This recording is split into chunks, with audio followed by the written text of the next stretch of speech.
Hi friends, welcome to Nithra துரோ channel. இப்போ நம்ம அவல் அல்வா எப்படி பண்ணுறதுன்னு பார்க்கலாம். இதுக்கு துளி கூட நெய், எண்ணெய் எதுவுமே தேவையில்லைங்க. இப்போ இதை எப்படி பண்ணுறதுன்னு பார்க்கலாம். நம்ம சேனலை இப்போ தான் ஃபஸ்ட் டைமாக பார்க்குறீங்கன்னா சேனலை சப்ஸ்கிரைப் பண்ணி வச்சுக்கோங்க. பெரிய சைஸ் தேங்காய் ஒன்று எடுத்திருக்கேன். அதை துருவி எடுத்து வச்சுக்கலாம். தேங்காயில் இருக்கிற ப்ரௌன் கலர் ரொம்ப வராத மாதிரி இப்படி துருவி எடுத்து வச்சுக்கோங்க. இப்போ இந்த தேங்காய் துருவலை நம்ம பால் எடுத்து வச்சுக்கலாம்.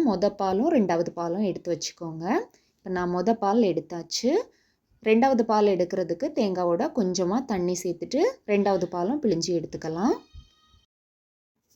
பால் ரெண்டாவது பால் ரெண்டையுமே ஒரே பாத்திரத்திலேயே எடுத்து வச்சுக்கோங்க. தனித்தனியெல்லாம் எடுக்க வேண்டாம்.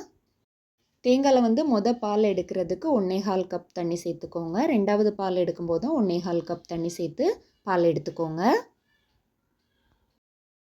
இப்போ ரெண்டு பாலுமே நம்ம நல்லா புழிஞ்சி எடுத்தாச்சு.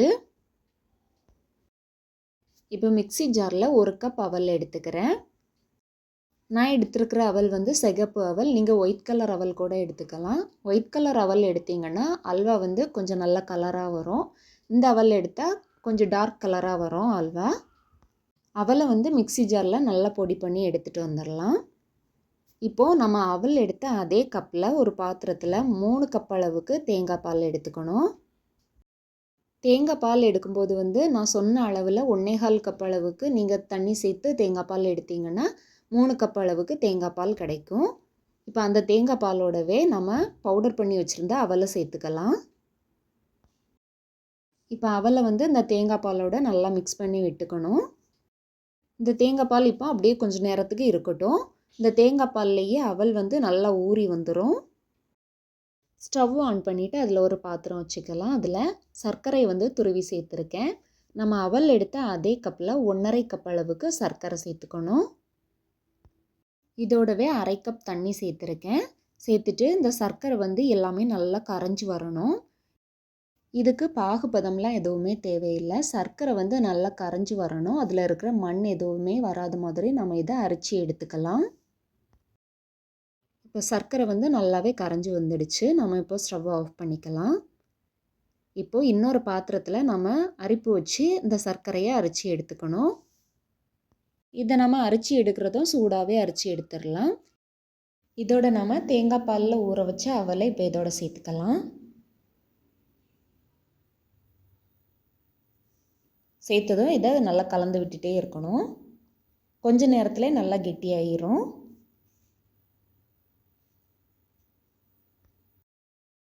கொதி வந்ததும் கொஞ்ச நேரத்துலேயே நல்லா கெட்டியாயிடுச்சு பாருங்கள். இதோட 1/2 டீஸ்பூன் ஏலக்காய் தூள் சேர்த்துக்கலாம். மறுபடியும் இதை கைவிடாமல் நல்லா மிக்ஸ் பண்ணி விட்டுட்டே இருக்கணும். நம்ம இதோட தனியாக எண்ணெய், நெய் எதுவுமே சேர்க்க போகிறது இல்லைங்க. இந்த தேங்காய் பால் சேர்த்தோம் இல்லையா, அதில் இருந்து வர எண்ணெயிலேயே இந்த அல்வா சூப்பராக ரெடி ஆயிரும். இதை கைவிடாமல் இந்த மாதிரி கலந்து மட்டும் விட்டுட்டே இருக்கணும். பாருங்கள், முன்னாடியை விட நல்லா கெட்டியாயிடுச்சு. நம்ம அல்வா சூப்பராக ரெடி ஆகிடுச்சு. அல்வாவை இன்னொரு பாத்திரத்தில் மாற்றிக்கலாம். அந்த பாத்திரத்தில் கொஞ்சமாக நெய் அல்லது எண்ணெய் தடவி எடுத்துக்கோங்க. அதில் இப்போது நம்ம ரெடி பண்ணி வச்சுருந்த அல்வாவை அதில் சேர்த்துடலாம். இப்போ இதில் சேர்த்ததும் இது கொஞ்சம் நேரத்துக்கு அப்படியே ஆறட்டும். இப்போ அல்வா நல்லா ஆறி வந்துடுச்சு. இதை ஒரு பாத்திரத்தில் மாற்றிக்கலாம். அவல் அல்வா சூப்பராக ரெடியாகி வந்துடுச்சு.